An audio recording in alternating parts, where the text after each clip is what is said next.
Well, today I'm actually at an event. It's a workshop on all about passive housing, and I wanted to share with you a beautiful, amazing method of construction. My name is Jerry Munoz, one of the co-founders of Assets for Life. I'm here with Jasper Mead from PYC Group. We do the warm cell insulation. Fantastic. Well, today I'm actually at an event. It's a workshop on all about passive housing. And I wanted to share with you a beautiful, amazing method of construction that you have developed for the last few years. So Jasper, could you just tell us about your product? Exactly what do you do? So we build houses, but a big part of what it is the insulation. Most important part of any house. So it's recycled newspaper. It's called warm cell insulation. And we blow it into a timber frame structure, closed panel timber frame structure, as you'll see here, and pump it under density to 65 kilos a cubic metre. So you're filling every single nook and cranny of this whole panel and ensuring that you've got the best performance from your insulation. Absolutely amazing. So just to give you an idea, guys, a U-value 0.13 is a passive house standard, which is absolutely amazing, which is basically means like no thermal losses, right? You're looking at Coldbridge free structure as well, so spacing your timbers, using I-beams, so ensuring you've got really good Coldbridge free points around windows and joint corners, etc. Absolutely amazing. So also, we are heavily into sustainability, try to get products like this, and we just started talking about doing that development ourselves. So we want to talk about numbers now. So in terms of cost, let's say for a two-story house, what is the cost at the minute per square meter of your product like that for that sort of thermal insulation, like 0.13? For the wall structure, for a closed panel weather protected wall structure, and that would include your intermediate floors and partition walls, I would be saying about £600 a square metre gross floor area. Right. Yeah. Just basically the timber.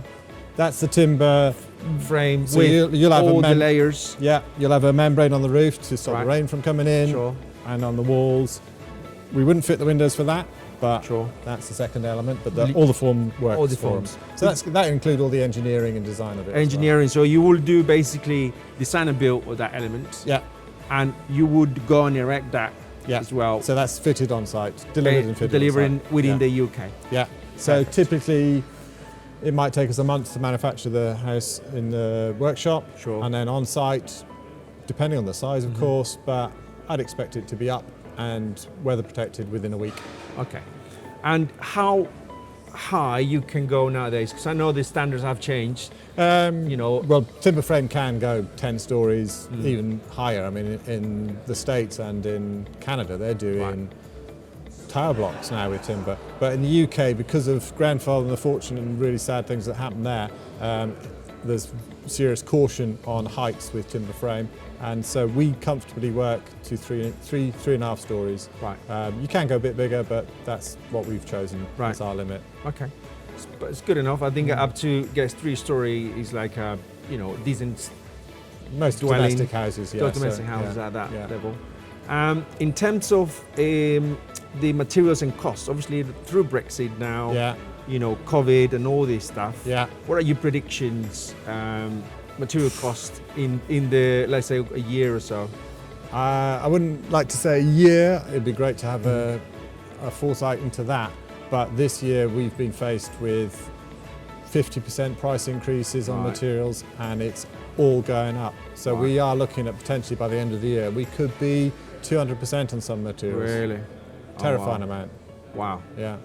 Right, so it's one of those things that difficult to predict, but if you're a developer out there, you got to be careful with. Watch that price, and any clients that we've got, it's nothing to do with us. We are faced with these price increases. We have to put it on the build. It's bad times for that. No other way around it. Yeah. Fantastic. Right, in terms of the foundations, what sort of, what goes well with this product? What sort of foundation will go with this product in terms of thermal insulation? Most of the groundworks that we work on would be a raft slab. Yeah. So it's a reinforced concrete raft sitting on a dense polystyrene or EPS type insulation. Yeah. See. So that was go with it. Obviously, depending on the bearing capacity and all the rest. But I guess a reinforced concrete slab would help with the thermal insulation and keep the. Well, there's an element of mass there, obviously, but it's down on the ground level, so it's not, the best place for it. But we'd have extra thickness and reinforced around the perimeter, and then point loads for where perhaps you've got a wall coming down the middle, which is carrying the roof. You'd have extra reinforcing at that point. Fantastic. Well, that was really, really good insight information out there, guys. I hope you enjoy this video, guys.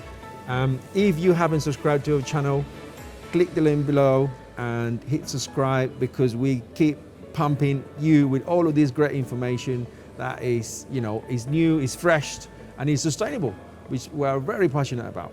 Thank you very much for listening, and I'll see you in the next video. Thank you. Bye for now.